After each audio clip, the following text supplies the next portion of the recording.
Setiap malam, setiap kali saya membaca buku-buku itu, setiap kali saya mencoba membaca dengan khusyuk dan bahagia, tiba-tiba terdengar suaranya. Ini terjadi sejak ayah membuat peraturan baru di rumah ini, melarang handphone di malam hari. Maka saya harus menyerahkan benda pujaan itu pada ayah. Dan saya harus duduk di bangku itu, menghadapi buku-buku yang tak asik dan bisu itu, sampai saya tertidur. Ayah atau ibu, mereka akan bergantian datang ke kamar ini untuk memastikan bahwa saya masih membaca sebelum pukul 10 atau 11 malam waktu saya untuk tidur.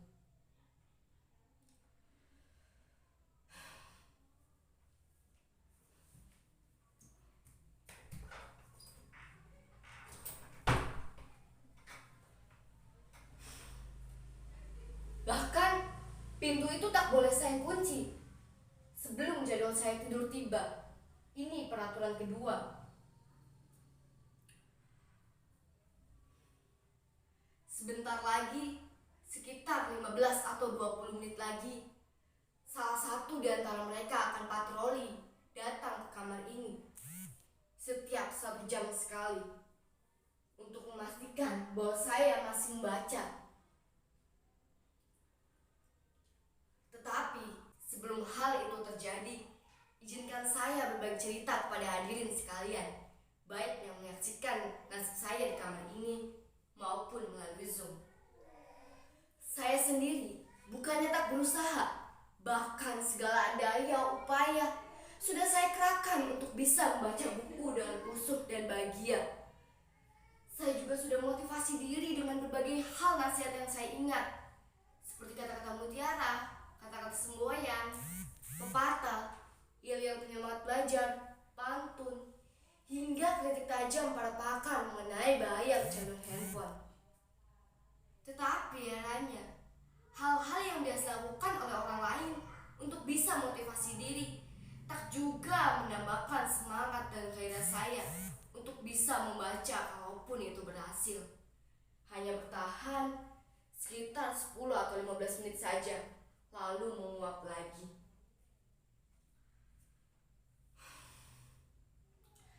Bahkan, kritik tajam para pakar itu tak juga mengurangi kerinduan saya terhadap handphone untuk selalu dekat dan bersama dengan handphone.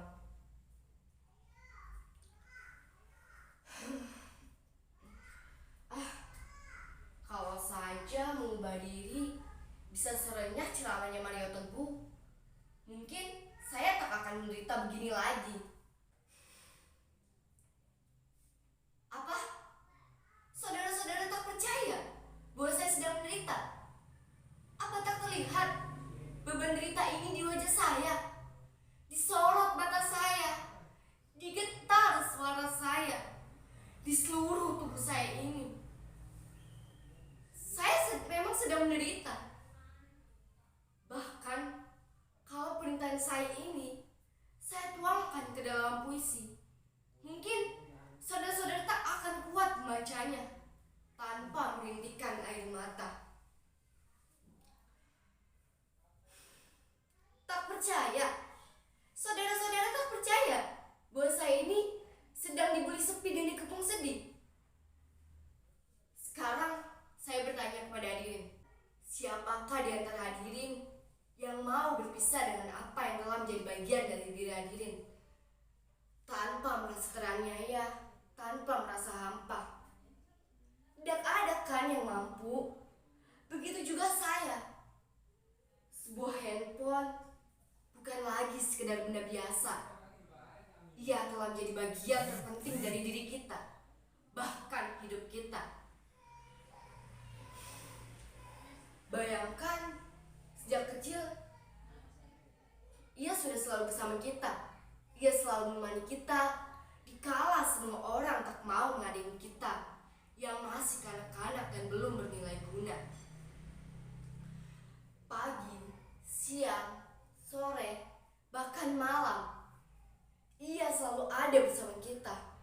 Ia selalu setia bersama kita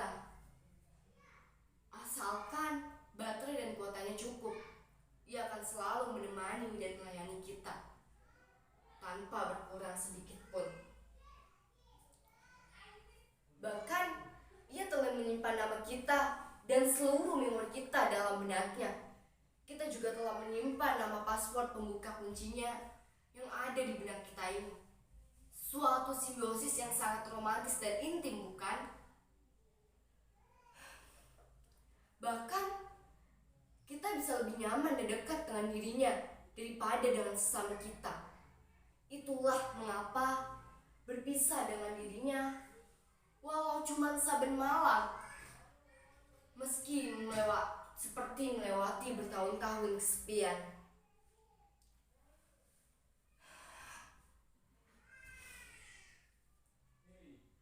Sejak pertama saya mengerti membaca dan menulis, saya juga telah menyimpan nama saya di dalam dirinya, yaitu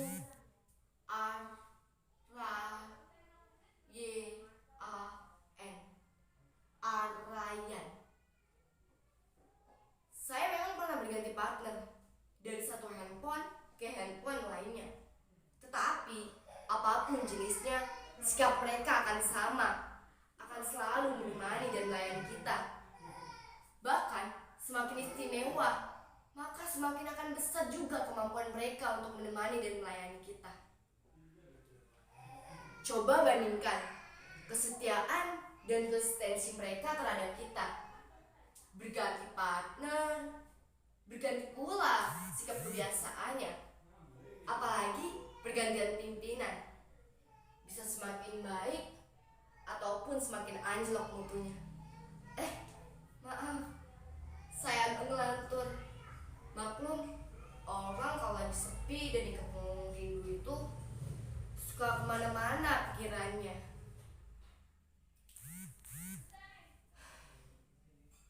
Jadi bagaimana sekarang? Sudah cukup jelas bahwa saya sedang menderita. Saya menderita bukan hanya karena berpisah dengan dirinya saja, karena saya dihadapkan dengan dua keadaan secara bersamaan. Di satu sisi, saya tahu ayah dan ibu bertujuan baik. Mereka ingin saya berprestasi dan maju dalam studi. Oleh karena itu, mereka membuat peraturan 12 jam tanpa handphone di malam hari.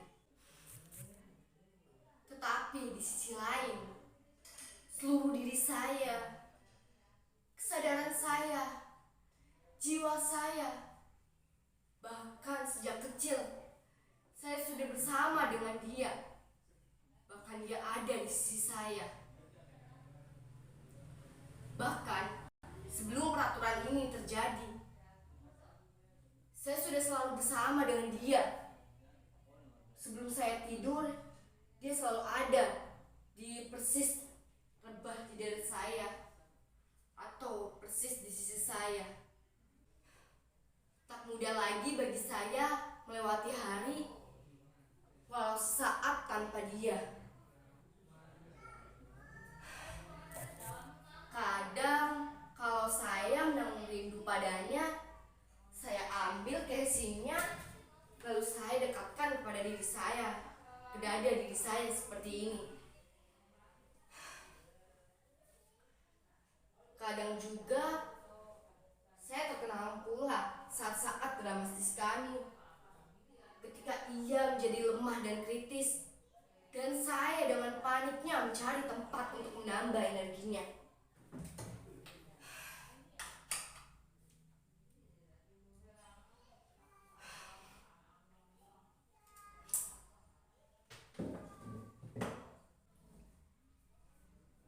Tak ada yang lebih membahagiakan selain mendengar suara riang dan suara renyahnya. Bertamasya dengannya, dan kemanapun kita ingin mengunjungi situs-situs atau menikmati menu lezat yang ditawarkannya. Ia telah membuat hidup ini menjadi mudah, simpel, dan lebih cepat. Ia juga tak membiarkan kita untuk menunggu lebih lama. Ia bisa membahagiakan kita tepat di saat kita menginginkannya.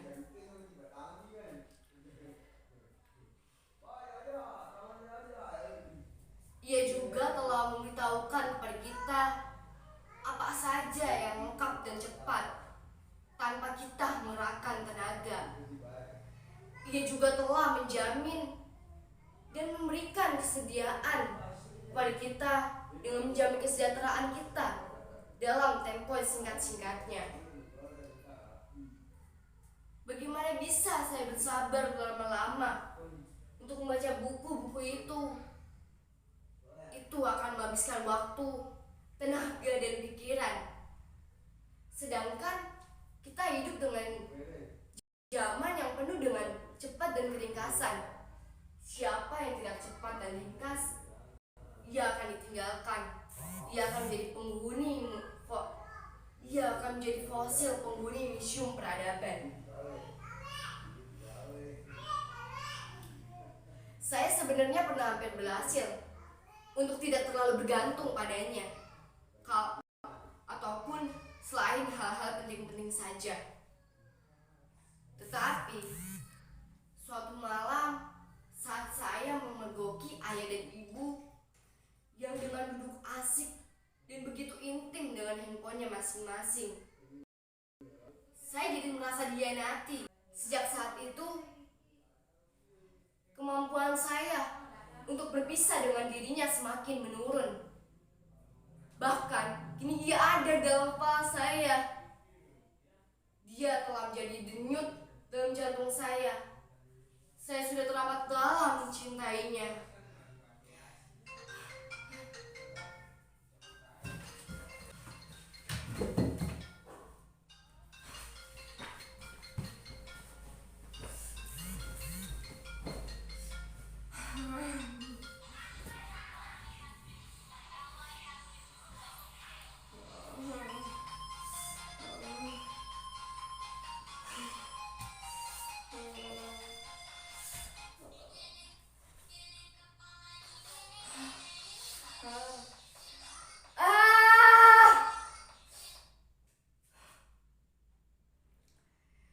Jangan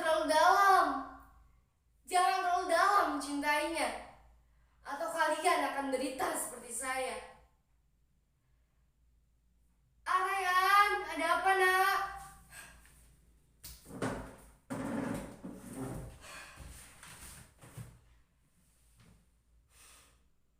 Betapa panjang dan berat perjalanan yang harus kutempuh. Tapi ini yang kulakukan untuk bisa mendapatkan kelahiran